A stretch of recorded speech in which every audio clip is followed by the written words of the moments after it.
Iran युद्ध में उलझे ट्रंप एक बार फिर टैरिफ को लेकर सुर्खियों में हैं। इस बार उनकी टैरिफ के निशाने पर रूस है।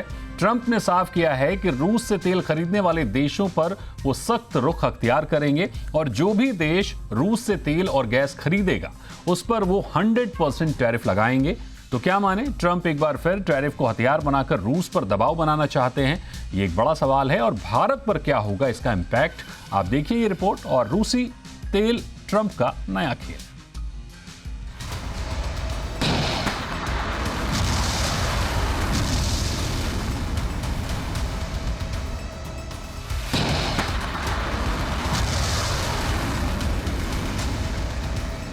ईरान के साथ जंग में उलझे ट्रंप ने एक बार फिर दुनिया को टैरिफ का टेरर दिखाना शुरू कर दिया और इस बार उनके निशाने पर है रूस। ट्रंप ने साफ कर दिया है कि जो भी देश रूस से तेल और गैस खरीदेगा वो 100% का टैरिफ झेलने के लिए तैयार रहे। निश्चित तौर पर टैरिफ के बहाने ट्रंप न केवल रूस को घेरने की तैयारी कर रहे हैं बल्कि रूस के करीबी देशों को भी टारगेट कर रहे हैं। क्या वाकई ट्रंप के इस टैरिफ की धमकी के आगे वो देश झुकेंगे जिन्हें रूस तेल बेचता है, या फिर हर बार की तरह ट्रंप का टैरिफ बम फूटने से पहले ही फुस हो जाएगा? बता दें कि अमेरिका ने रूस से तेल खरीदने वाले देशों पर शिकंजा कसने की तैयारी शुरू कर दी है। अमेरिकी सीनेट में रूस पर प्रतिबंधों से जुड़ा एक संशोधित बिल पेश किया गया है जिसमें रूस से तेल और गैस खरीदने वाले देशों पर 100% का टैरिफ लगाने का प्रस्ताव रखा गया है। बिल के मुताबिक भारत, चीन, स्लोवाकिया, हंगरी और अजरबैजान पर 100% टैरिफ लगाया जा सकता है। ये बिल रिपब्लिकन और डेमोक्रेट दोनों पार्टियों के समर्थन में लाया जा रहा है। इसका मकसद साफ है, रूस की तेल से होने वाली कमाई को कम करना ताकि उसकी युद्ध लड़ने की क्षमता कमजोर हो सके। America sanctioning Russia act of 2025 के जरिए रूस के अधिकारों, शैडो टैंकर बेड़े, केंद्रीय बैंक और सरकारी ऊर्जा परियोजनाओं पर भी प्रतिबंध लगाना चाहते हैं। पहले बिल के शुरुआती मसौदे में 500% टैरिफ लगाने का प्रस्ताव था, लेकिन बाद में इसे घटाकर 100% कर दिया गया। अगर ये बिल पास हो जाता है तो अमेरिका पहली बार किसी देश पर सिर्फ इसलिए टैरिफ लगाएगा क्योंकि वो रूस से तेल खरीदकर उसकी कमाई बढ़ा रहा है। तो चलिए समझते हैं कि ट्रंप के इस कदम से भारत पर क्या असर पड़ेगा। बता दें कि भारत ने जून 2026 में रूस से रिकॉर्ड 26.1 लाख बैरल प्रतिदिन कच्चा तेल खरीदा, जो देश के कुल तेल आयात का 52.4% था। यानी जून महीने में भारत में आयात होने वाले हर 2 बैरल तेल में एक से ज्यादा बैरल रूस से आया। तो मतलब साफ है कि रूस लगातार भारत का सबसे बड़ा तेल सप्लायर बना हुआ है। मई के मुकाबले जून में रूस से तेल आयात में करीब 39% की बढ़ोतरी दर्ज की गई। तो वहीं कारोबार के लिहाज से अमेरिका भारत के लिए बहुत अहम है। अमेरिका भारत का सबसे बड़ा बाजार है, जहां भारत सालाना करीब 6.5 लाख करोड़ रुपए का सामान निर्यात करता है। 100% टैक्स लगने से भारतीय सामान वहां दोगुने महंगे हो जाएंगे और बिक्री ठप हो जाएगी। बता दें कि रूसी तेल से भारत सालाना करीब 60,000 करोड़ रुपए बचाता है, लेकिन अमेरिकी बाजार खोने से होने वाला नुकसान इस बचत से 10 गुना ज्यादा होगा। इसके अलावा 100% टैरिफ से अमेरिका को होने वाला करीब 2 लाख करोड़ रुपए का कपड़ा, हीरा और दवा निर्यात भी ठप हो जाएगा। इससे उन उद्योगों में काम करने वाले करीब 15 से 20 लाख लोग प्रभावित हो सकते हैं। निर्यात घटने से देश में डॉलर की कमी होगी, जिससे भारतीय रुपया डॉलर के मुकाबले कमजोर हो सकता है। सो अलग अमेरिकी सीनेट में पेश बिल के तहत 15 यूरोपीय देशों को प्रस्तावित 100% टैरिफ से छूट दी गई है।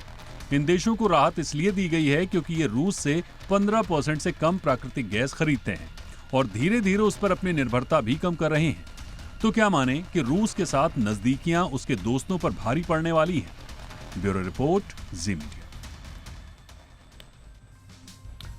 तो अमेरिकी सीनेट में पेश ये बिल भारत पर कितना प्रभाव डालेगा, भारत की इकोनॉमी पर कितना प्रभाव डालेगा, तेल के मोर्चे पर हमारे लिए क्या विकल्प बच रहे हैं, बहुत सारी बातें हैं जिनके कई पहलुओं को समझने की जरूरत है। हमारे साथ बड़ा ही शानदार पैनल है जो हर पहलू को समझाने बताने का प्रयास करेगा। हमारे साथ अजय बग्गा सर हैं, मार्केट एक्सपर्ट हैं, नरेंद्र तनेजा सर हैं, एनर्जी एक्सपर्ट हैं, और अनुराग सिंह हैं, मैनेजिंग पार्टनर अंसित कैपिटल। बहुत स्वागत करेंगे आपका अजय बग्गा सर, नरेंद्र तनेजा सर और अनुराग जी हमारे साथ जुड़ने के लिए।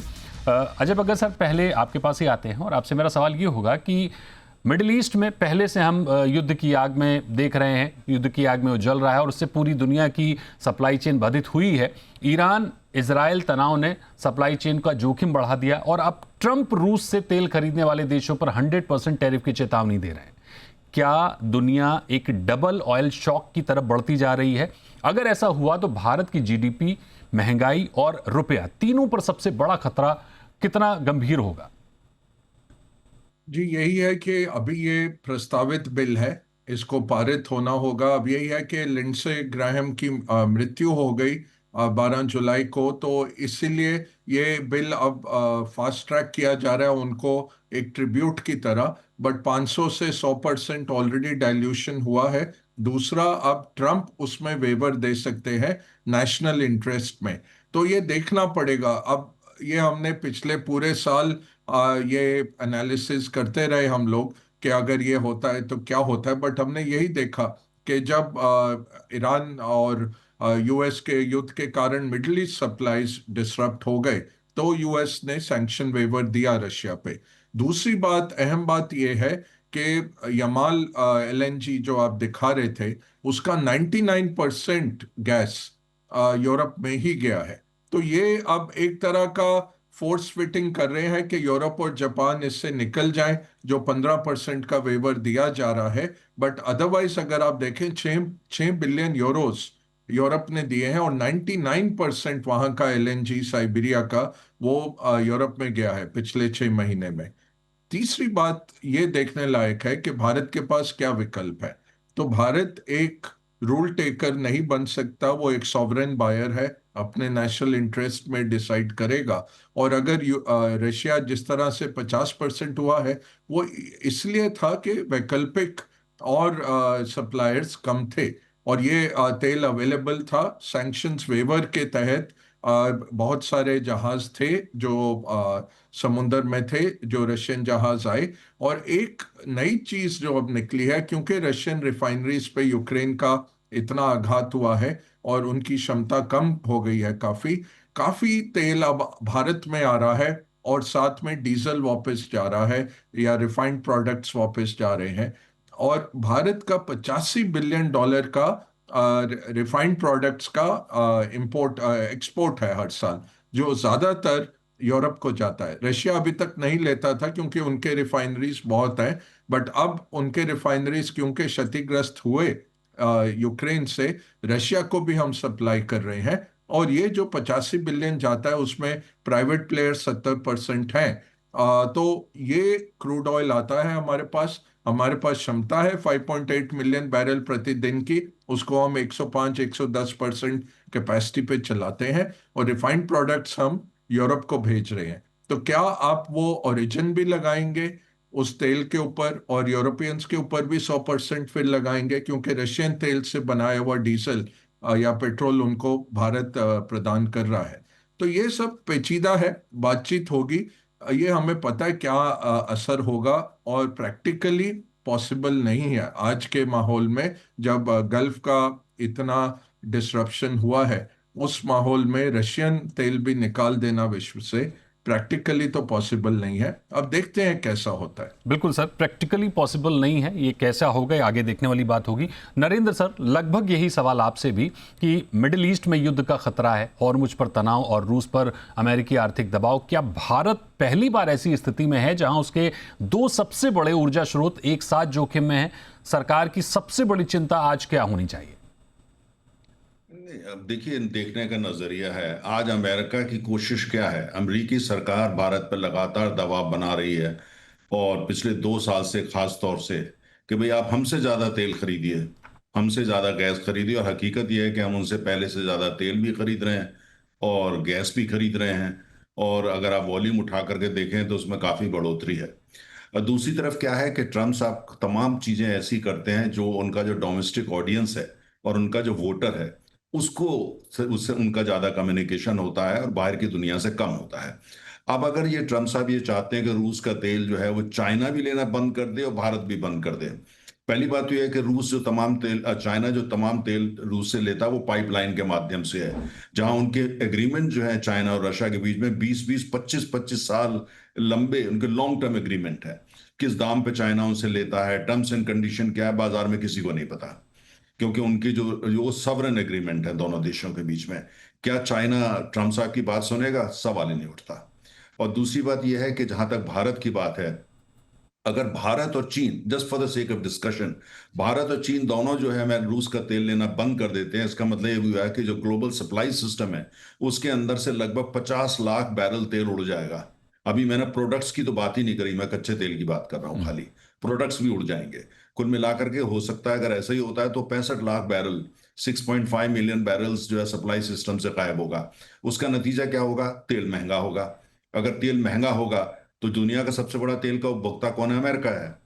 दुनिया का सबसे सेंसिटिव सस्ते तेल की जिसको आदत है वो उपभोक्ता कहाँ रहता है? वो अमेरिका में रहता है, और वो उनका वोटर है ट्रम्प साहब का। तो इसलिए बहुत सारी चीजें हैं। ट्रम्प साहब बहुत लंबा सोचते नहीं है, सभी लोग जानते हैं, है ना। और दूसरा, वो आज बयान दें, कल सुबह क्या दे देंगे, या सुबह से पहले रात को ही क्या दे देंगे, कुछ पता नहीं।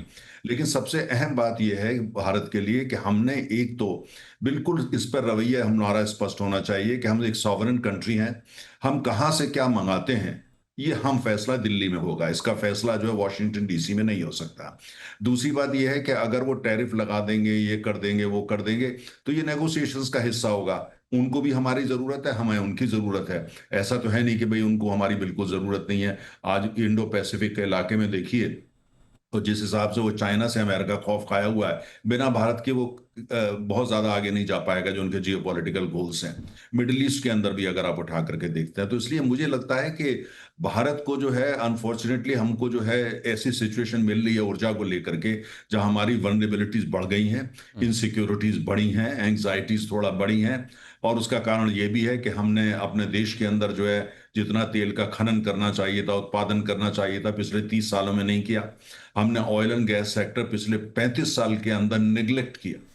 हमने उस पूरा ध्यान नहीं दिया, जबकि हमारी अर्थव्यवस्था तेल की अर्थव्यवस्था है, गैस की अर्थव्यवस्था, हाइड्रोकार्बन अर्थव्यवस्था है, फॉसिल फ्यूल अर्थव्यवस्था है। 80% आज भी वही है। तो खैर वो तो एक अब इतिहास की बातें हो गई और स्टडी की बातें, लेकिन अभी ये है कि इस तरह की दिक्कतें हमारे पास आने वाली हैं। लेकिन दूसरी तरफ ये भी अच्छी बात है, वो ये है कि अगर रशिया का तेल खाली भारत और चीन के लिए नहीं, ग्लोबल इकोनॉमी के लिए जरूरत है, आवश्यकता है। अगर ऐसा नहीं होगा तो पूरी दुनिया के अंदर तेल की कीमतें ऊपर जाएंगी, और सबसे ज्यादा जो उससे प्रभावित होगी अमेरिकी उपभोक्ता और अमेरिकी की अर्थव्यवस्था होगी। इसलिए बहुत ज्यादा हमको कोई घबराने की जरूरत नहीं है। और दूसरी बात यह है कि हमको ये जरूर जरूर ये बहुत मुझे लगता है समय आ गया है जहां हम उसी भाषा में अब बात करें कि जहां तक ऑयल की बात है, जहां तक ऊर्जा की बात है, हम कहां से मंगाएंगे, क्या लगाएंगे, हमारे ये फैसले दिल्ली में होंगे।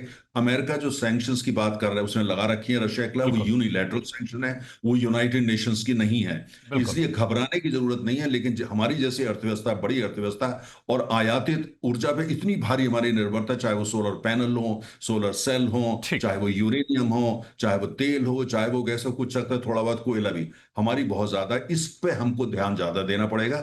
लेकिन आने वाले मुझे लगता है काफी लंबे समय तक, जो अभी हमने हॉर्मूज देखा, हमको हॉर्मूज 2.0 भी दिखेगा, हॉर्मूज 3.0 भी दिखने वाला है। तो हमको इस सब के लिए तैयार रहना चाहिए। लेकिन एंग्जाइटी की जरूरत नहीं है। आखिरी लाइन में बोलूं जो बहुत अहम है, वो ये है कि जितने बड़े तेल के निर्यातक देश हैं, जिसमें अमेरिका सबसे आगे आजकल हो चुका है, अब स्विंग प्रोड्यूसर भी वही है, सबसे बड़ा दादा भी वही तेल का हो गया है।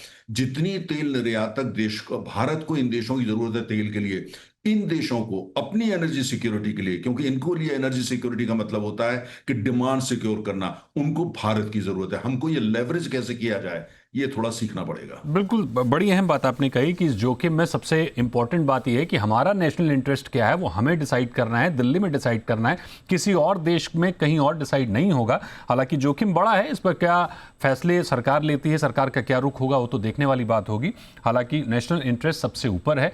अनुराग जी, आपके पास में आऊँगा, आपसे मेरा सवाल ये होगा कि अमेरिका के नज़रिए से अगर हम देखें तो ट्रंप का ये कदम सिर्फ रूस के खिलाफ है, या इसका मकसद चीन और भारत जैसे बड़े खरीदारों पर भी दबाव बनाने का प्रयास है? हालांकि जो साफ दिख ही रहा है, आप इस रणनीति को कैसे पढ़ पा रहे हैं? दीपक, ये तो हमें समझना होगा कि as soon as the focus moves away from Hormuz, ultimately the kind of cold war of US जो है वो है largely चाइना और रशिया के अगेंस्ट में, right? This is one segment of globe which constantly tries to undermine America.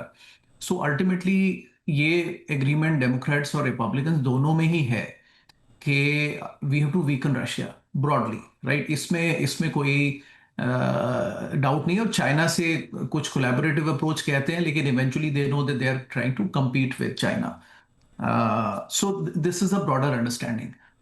अब इसमें अब देखिए, ये कंट्रीज तो हैं और उसमें एक्सेप्शंस भी लगाए हुए हैं उन्होंने कि 15% से, अगर रशिया का एक्सपोर्ट्स का 15% से कम अगर आप कोई एक कंट्री करता है तो वो एग्जेम्प्टेड होगा। बट ब्रॉडली इसमें चाइना और इंडिया लपेट में आ जाते हैं। एंड चाइना का तो 20-22% ऑयल आता है रशियन इंपोर्ट से, इंडिया का 50% आ रहा है, जैसे बका साहब ने बताया अभी। तो one thing is sure that if we might say strategic autonomy, ये सब बातें ठीक हैं, लेकिन ग्लोबल इक्वेशन जो है वो इतनी बैलेंस्ड वे में काम नहीं करती है, और हमेशा रूल ड्रिवन है तो किसके रूल्स हैं, तो इट्स नॉट वेरी क्लियर। ऐसे में अगर हम constantly, we should not try and fight America all the time, right. ये हर समय हम, this can't be our strategy that we will say strategic autonomy but we'll try and be opportunistic on the side। तो ये मुझे लगता है कि although it is very confusing, देखिए to be fair this is very confusing कि Iran में कुछ हुआ तो अमेरिका ने कहा कि अब आप खरीद लीजिए, और अब जब सिचुएशन कंफर्टेबली देने से ओके अब आप नहीं खरीद सकते। बट अगर थोड़ा भी लॉन्ग टर्म में अगर हम देखें तो the strategic problem is that either we completely stay agnostic, या फिर हम constantly we should not try and fight with America on almost on most of the issues, right. इसके पीछे जो मेन चैलेंज है वो वही है कि हमने अमेरिका से अभी तक डील साइन नहीं की है। उनके somebody who has a direct line to Trump is already in India। अब उसके फायदे भी हैं, नुकसान भी है। फायदा ये है कि we can sign a very good deal with America. नुकसान ये है कि he has a direct line to President Trump, right? And if we do not send the right signals there, then the message also quickly goes to President Trump that India is not doing the right steps that we want them to। अब ये हमारी choice है। देखिए, अगर अगर हम एक direction चुनते हैं तो उसकी कॉस्ट भी हमें लेनी होगी। तो if we choose a direction तो ठीक है, उसकी एक कॉस्ट है। I think we should be willing to pay that. जैसी स्ट्रेटेजिक ऑटोनॉमी इंडिया की है कि हम जहां से खरीदें, अमेरिका की भी ऑटोनॉमी है कि हम अगर टैरिफ लगाएंगे तो लगाएंगे। उसमें मेरे ख्याल से हमें भी कोई ऑब्जेक्शन नहीं होना चाहिए कि ठीक है लगाइए, आपकी ऑटोनॉमी है। Second part specifically on this issue, Deepak, मुझे लगता है कि इसको कंसेंसस बनाना इतना आसान नहीं होगा। This is more pragmatic call. I think Democrats बड़ा मुश्किल से, वो सुप्रीम कोर्ट के जजमेंट के बाद में ट्रम्प साहब की पावर गई है टैरिफ लगाने की। I don't think they want to give Trump a free hand again कि भाई अब आप फिर से 100% टैरिफ जिस मर्जी पे लगाइए और जो मर्जी डिस्क्रिप्शन कीजिए। करेक्ट। तो मुझे लगता नहीं कि इस बार ये कंसेंसस उतना आसान होगा। रिपब्लिकन्स कह रहे हैं कि it's a tribute to the ex senator, but practically मुझे लगता नहीं कि अभी सपोर्ट बना है, एटलीस्ट सेनेट में नहीं बना है। ठीक बात है, प्रैक्टिकली ये कितना प्रभावी होगा ये तो देखने वाली बात होगी ही होगी। हालांकि अब बिल पेश हुआ है तो जाहिर तौर पर उस पर आगे चर्चा भी होगी, बातचीत भी होगी, और थोड़ा प्रयास भी जल्दी होगा इसको पास कराने का। लेकिन अल्टीमेटली उसके बाद ऑन ग्राउंड क्या चीज़ें होंगी ये देखने वाली बात होगी। बग्गा सर, आपसे मेरा सवाल ये होगा कि मान लीजिए ये बिल पास हो ही जाता है और उसके बाद डेफिनेटली क्रूड के ऊपर असर आएगा ही आएगा, भाव बढ़ेंगे ही बढ़ेंगे। अगर 90 से $100 प्रति बैरल की तरफ ये बढ़ता है तो भारत की ग्रोथ स्टोरी पर इसका क्या इंपैक्ट देख रहे हैं? कितना प्रभावित होते हुए देख रहे हैं आप भारत की ग्रोथ स्टोरी जो अभी तक सतत जारी रही है? नहीं, वो तो जैसे तनेजा सर ने भी कहा, ये हमारे सबसे वरिष्ठ पेट्रोलियम के एक्सपर्ट हैं और सदियों से मैं इनके साथ प्रोग्राम करता रहा हूँ। तो delighted to be with you sir once again on a show.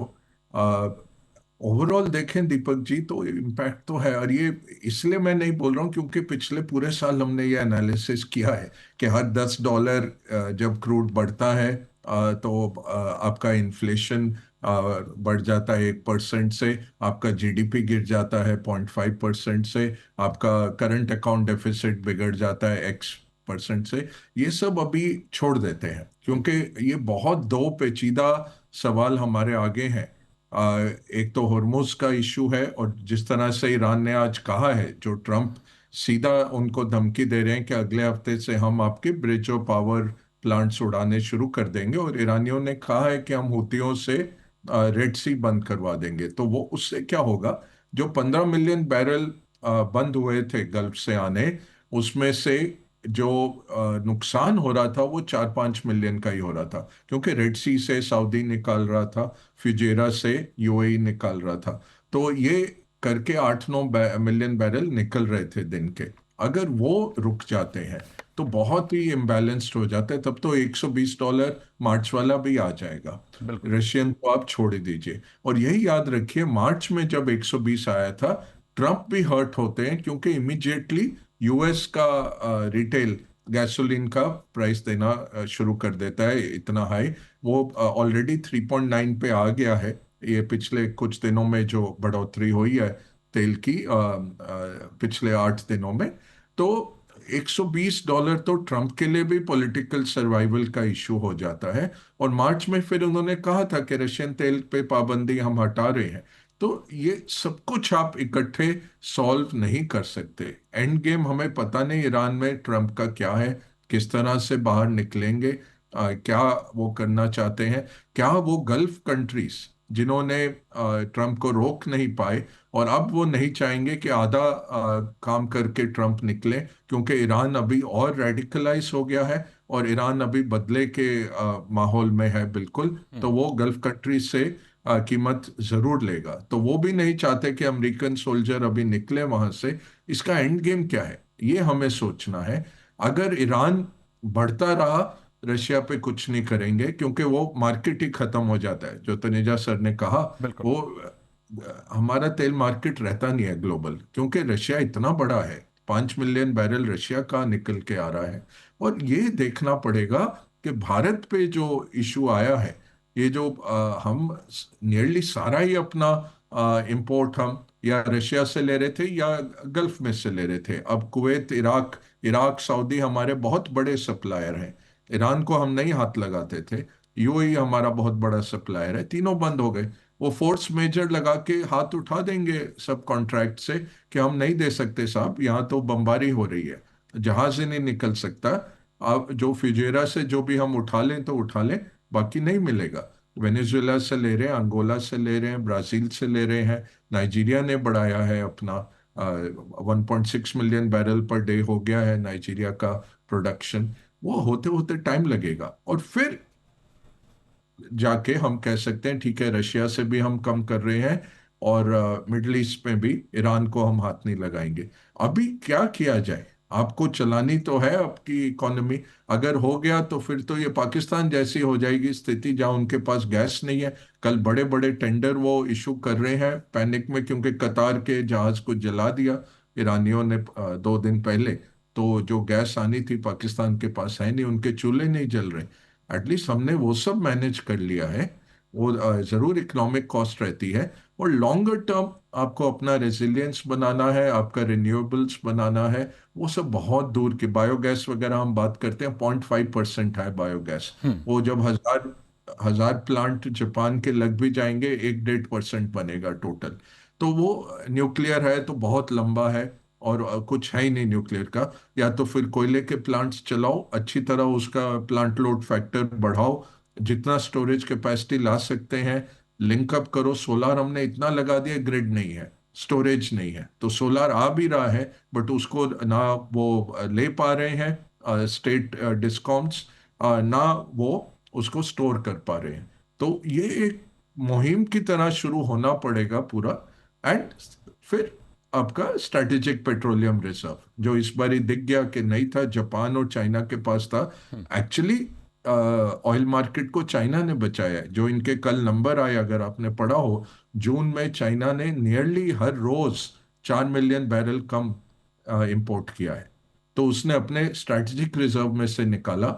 वो हेल्प कर गया जो ये तेल नीचे आया, और अभी भी नहीं बढ़ रहा क्योंकि चाइना मार्केट में नहीं है। अगर चाइना मार्केट में उतर आया, ये जो बाकी जहां से भी तेल खरीदना है, और वो आउटबिड करने लग गया, ये तेल की कीमत 200 हो जाएगी। ये भी है। तो इसलिए आज वो डिस्कशन मैं करना नहीं चाहता, बिकॉज ये हाइपोथेटिकल हमने बहुत बारी कर लिया, सबको ये आंसर आते हैं। अब यही है कि अभी हो जाए तो फिर देखेंगे। ठीक बात है, कुछ भी कहना बहुत मुश्किल होगा मौजूदा हालातों को देखते हुए, लेकिन अनुमान लगते ही हैं, अनुमान लगाने पड़ते हैं। तनेजा सर, आपसे मेरा सवाल ये होगा, बात सिर्फ क्रूड की नहीं है। एलएनजी और गैस बाजार भी महंगे होंगे, डेफिनेटली इसका इम्पैक्ट पेट्रोल डीजल तक सीमित नहीं रहेगा, फिर तो इलेक्ट्रिसिटी है, फर्टिलाइज़र है, मैन्युफैक्चरिंग और एक्सपोर्ट, पूरी अर्थव्यवस्था एक नई कॉस्ट के लिए तैयार हो जाएगी क्या? नहीं नहीं, देखिए, अगर ऐसा सिनेरियो बनता है कि अमेरिका 100% जो बात हो रही है उस तरह का टैरिफ लगा देता है और भारतीय अर्थव्यवस्था जो है उसको वो चोट पहुंचती है, और चाइना को भी पहुंचती है, क्योंकि चाइना पे भी लगता है, क्योंकि चाइना जो है एक सीमा के आगे तो नहीं सुनेगा। दूसरा, मेरे को पैनलिस्ट अनुराग जी ने एक बात कही कि भारत लड़ता है, भारत को लड़ना नहीं चाहिए। एक उदाहरण दीजिए, एक, जिसमें भारत लड़ा हो। अमेरिकी राष्ट्रपति ने कहा Indian economy is dead, Bharat ने कोई रिएक्शन नहीं दी, कोई रिएक्शन नहीं। उन्होंने तरह तरह के वक्तव्य दिए जो हमारी सभ्यता में, इंडियन सिविलाइजेशन में ऐसी भाषा बोली ही नहीं जाती, पर वो बोलते हैं। हार्वर्ड में कोई नहीं बोलता होगा, स्टैनफोर्ड में नहीं बोलता, कोलंबिया में नहीं बोलता, पर वो बोलते हैं। वो कहाँ की भाषा है हम लोगों को समझ में नहीं आती, लेकिन भारत भारत तो कभी नहीं कहता। हमने कभी कोई टक्कर या लड़ाई की बात ही नहीं करी। अमेरिका एक मित्र देश है, स्ट्रेटेजिक हमारी उनसे रिलेशनशिप है, और ट्रंप जो है वो अमेरिका अमेरिका नहीं है। There is a difference between Donald Trump and the United States of America. हमारा अमेरिका दोस्त है। ट्रंप साहब चले जाएंगे 2-2.5 साल के बाद, अमेरिका यहीं रहने वाला है, और भारत भी यहीं रहने वाला है, और हमारी दोस्ती भी यहीं रहने वाली है। तो हम लंबा विजन लेकर के चल रहे हैं। प्रश्न इस बात का है कि कौन सी बात सही है और कौन सी गलत है। भारत किसी से नहीं लड़ता है, हमारी ये सभ्यता ही नहीं है ही नहीं। एक उदाहरण मैं आपको टीवी पे चैलेंज करता हूं, एक उदाहरण दीजिए जहां भारत के विदेश मंत्री या भारत के प्रधानमंत्री या भारत के राष्ट्रपति ने ऐसी बात कही हो जो इस तरह की हो, जहां पर कोई ये बात हो कि हमने लड़ाई की बात हो, कभी नहीं, क्योंकि हमारी शैली नहीं, सोच नहीं हमारी है। लेकिन हम एक सभ्यता है 7,000 साल पुरानी, भाषा की मर्यादा हम जानते हैं, और भाषा की कोई ऐसी प्रयोग करता है कि इंडियन इकोनॉमी इज डेड, वो हमको चुभती है, उससे हमको तकलीफ होती है, फिर भी हम दोस्ती रखते हैं। और दूसरी बात यह है कि हम ईरान नहीं है, हम भारत हैं। दुनिया की बहुत बड़ी अर्थव्यवस्था भी है ना, और ताकत भी है, तो वो बात नहीं है। तो इसलिए अमेरिका, डोनाल्ड ट्रंप बहुत इंपॉर्टेंट है अमेरिका के लिए, राष्ट्रपति हम सम्मान करते हैं, इलेक्टेड राष्ट्रपति हैं, लेकिन वो यूनाइटेड स्टेट्स ऑफ अमेरिका नहीं है। कम से कम मैं तो ये नहीं मानता कि वो ही अमेरिका है। पूरा देश 250 साल पुरानी जिसके जहां लोकतंत्र है वो एक व्यक्ति में आके समा गया, मैं इस बात को नहीं मानता। लेकिन ये आवश्यक है कि ठीक है, अगर वो लगाते हैं तो देखा जाएगा, हम नेविगेट करेंगे उसको। जब जो युद्ध शुरू हुआ, ईरान पे हमला हुआ, उसके बाद हमने नेविगेट किया ना, और उठा करके देख लिया, हमने बड़ा बेहतरीन तरीके से नेविगेट किया। हमने अपनी अर्थव्यवस्था को भी बचाया, हमने अपने यहाँ ऑयल की सप्लाई को भी बरकरार रखा है। एलपीजी में थोड़ी बहुत दिक्कत हुई, लेकिन हमने उसको रखा। और दूसरी बात यह है कि हम इसमें लेकर के फ्लेक्सिबल हैं। हम ऐसा नहीं है कि हम खाली अमेरिका से तेल खरीदेंगे या सऊदी अरब से ही खरीदेंगे या रशिया से ही खरीदेंगे। हम वो देखेंगे हमारे राष्ट्र हित में क्या है, हमारी अर्थव्यवस्था के हित में क्या है। अगर ऐसी स्थिति आती है तो हम ये देखेंगे भाई ठीक है, रशिया से भी संबंध रखें, लेकिन अमेरिका से जो हमारे संबंध है उनको भी बरकरार रखेंगे। ठीक है, 2.5 साल ऐसे बरकरार रखने हैं, उसको रखा जाएगा। वी विल बी फ्लेक्सिबल जैसे हम रहे हैं। तो इसलिए इसलिए मुझे ऐसा लगता है कि ये अभी संसद में, अमेरिका की सेनेट में आया है, देखते हैं इसमें क्या अमेंडमेंट्स होते हैं, ये किस शक्ल में जो है ये अगर कानून बनता है तो उसके बाद उसमें प्रोविजन है कि अमेरिकी राष्ट्रपति चाहें तो एग्जेम्पशन दे सकते हैं। तो उसको हमारे विदेश मंत्रालय, हमारे विदेश मंत्री, हमारे डिप्लोमेट जो बहुत बेहतरीन डिप्लोमेट्स हैं, माफ कीजिएगा, अमेरिका से बेटर डिप्लोमेट हमारे पास है, हम उसको नेविगेट करेंगे, हम उसको देखेंगे।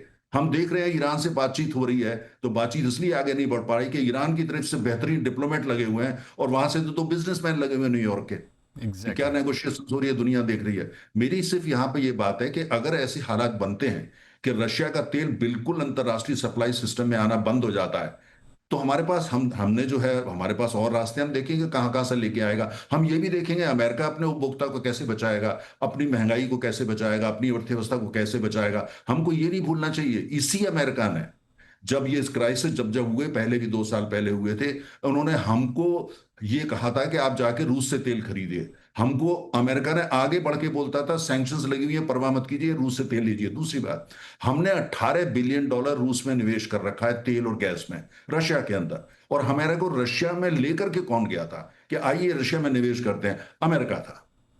साखलिन-1 प्रोजेक्ट, एक्सन मोबिल हमारा पहला बड़ा प्रोजेक्ट था, जो हम एक्सन मोबिल हमको लेके गई। दिल्ली आई, रेक्स टिलरसन साहब आए थे, उस समय एग्जीक्यूटिव वाइस प्रेसिडेंट थे, दिल्ली भारत आए थे, और हम वहां गए थे, हाथ पकड़ के हमारा लेके गए थे। तो इसलिए देखिए, ये ऑयल है, ऑयल इज 90% पॉलिटिक्स। ट्रम्प साहब भी आए हैं, जाएंगे, नीतियां आती हैं, जाती हैं, बिल्कुल। युद्ध हो रहा है तो ये भी खत्म होगा। भारत एक लंबे गेम खेल रहा है, और जो इन सब चीजों के लिए जो सोफिस्टिकेशन चाहिए, दूरदर्शिता चाहिए, वो भारत सरकार के पास है, वो इस सरकार के पास है। सक्षम डिप्लोमेट हमारे पास है, हम बहुत फ्लेक्सिबल हैं। अमेरिका अहम देश है, उससे अच्छे संबंध हम बना करके रखेंगे जहां तक। और भाषा जो है, वो जैसी भाषा बोले, हम वो भाषा कभी नहीं बोलेंगे। हम वो भाषा बोलेंगे जो हमारी 7,000 साल पुरानी सभ्यता उसको दर्शाएगी, उसको बिल्कुल। मैनिफेस्ट करेगी। बड़ी बड़ी इंपॉर्टेंट बात आपने कही सर, कि शायद यही दूरदर्शिता थी, यही विजन था, जिसकी वजह से जब पूरी ग्लोबल चेन बाधित हुई थी तो भारत ने अपने जो ऊर्जा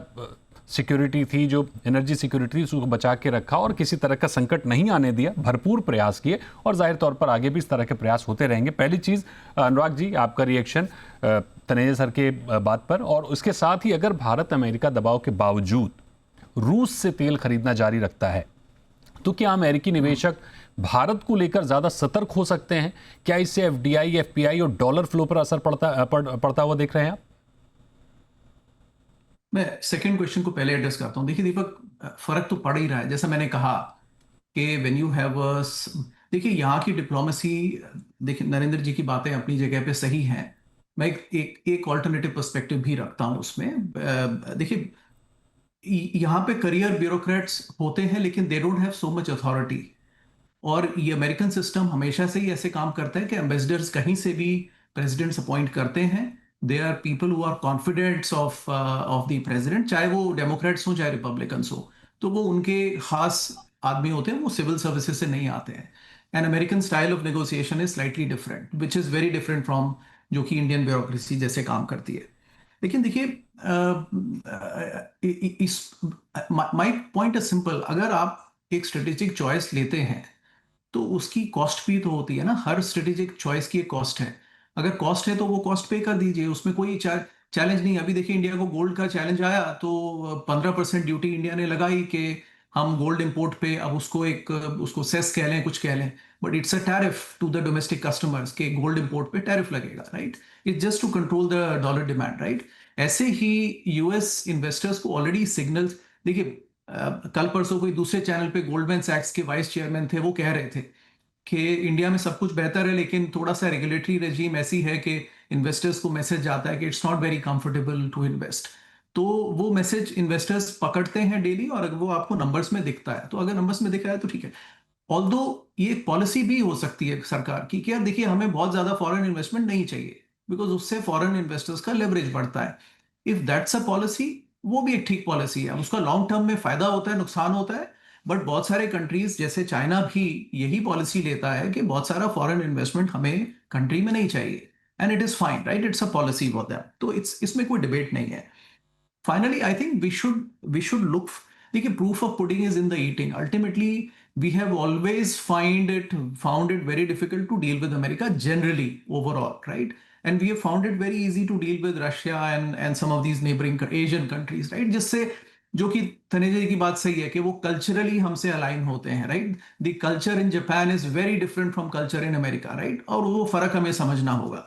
लेकिन मेरे ब्रॉडली दो मैसेजेस हैं। वन, देखिए, the same bureaucracy, same politicians find it very convenient to send the kids abroad to study in US and settle down and all that, right? वहां पर अमेरिका हमें सबसे बड़ा दोस्त दिखता है। मैं तो किसी के नेक्स्ट जनरेशन को ईरान में पढ़ते नहीं देखता हूँ या रशिया में पढ़ते नहीं देखता हूँ। But how is it that politically it becomes a conflict with America all the time? तो कहीं ना कहीं हमें ये रिजॉल्व करना होगा कि पॉलिटिकली भी we should be allies, more friendly allies with America, versus the behavioral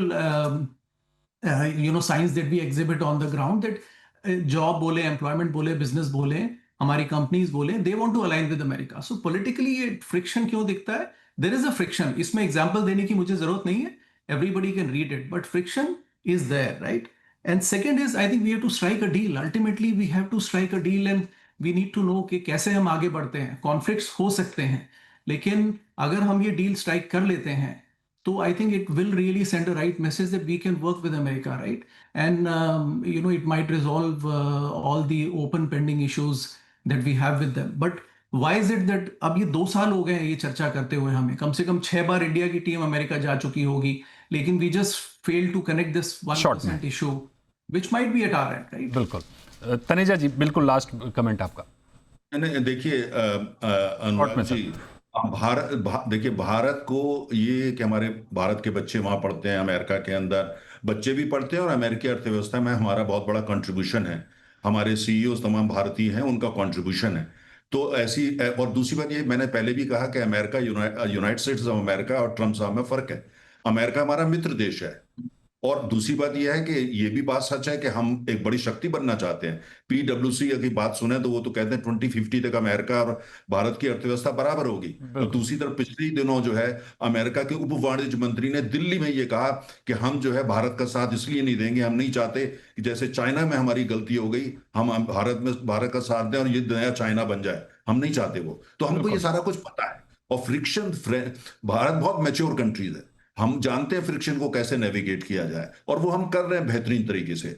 हमारे यहाँ भी सब तरह के लोग एम्बेसडर बनते हैं। बांग्लादेश में जो राजदूत जी हमारे दिनेश त्रिवेदी जी गए हैं, वो करियर डिप्लोमेट नहीं है, पॉलिटिशियन है, उनको भेजा गया है। हम पारंपरिक रूप से अमेरिका में भी भेजते रहे हैं और जगह भी भेजते रहे हैं। सिद्धार्थ शंकर रे अमेरिका में एम्बेसडर रह चुके हैं, पॉलिटिशियन। भारत में भी ऐसा होता है, फ्लेक्सिबिलिटी है। मेरा सिर्फ इतना सा पॉइंट है कि कोई भी, हमारा सिर्फ ये कहना है फ्रिक्शन जो है कैसे नेविगेट किया जाए, इसमें मैच्योरिटी दोनों तरफ से होनी चाहिए। सबसे इंपॉर्टेंट सर, छोटा मोटा देश नहीं है, भारत के लिए आवश्यक है अपॉर्चुनिटीज भी देखे अमेरिका, और भाषा भी मर्यादित प्रयोग करे, और साथ में ये भी देखे अमेरिका को भी भारत की उतनी जरूरत है। बिल्कुल, ये सबसे इंपॉर्टेंट बात आपने कही। ठीक है, भाषा की मर्यादा बहुत जरूरी है, और उसका असर हमने अक्सर देखा कि भारत ने हर बार हर चीज का संयम के साथ जवाब दिया है। जरूरत सबको एक दूसरे की है, लेकिन नेशनल इंटरेस्ट सबसे ऊपर है। बहुत शुक्रिया करेंगे आपका अजय बग्गा सर और नरेंद्र तनेजा सर और अनुराग जी हमारे साथ जुड़ने के लिए, इस टॉपिक पर बात करने के लिए। अभी तो खैर अमेरिकी सीनेट में बिल पेश हुआ है, आगे क्या होगा क्या नहीं होगा वो तो देखने वाली बात है, लेकिन अनुमान लगाना बहुत जरूरी है, समझना बहुत जरूरी है कि क्या हो सकता है। बहुत शुक्रिया आप सभी का हमारे साथ जुड़ने के लिए।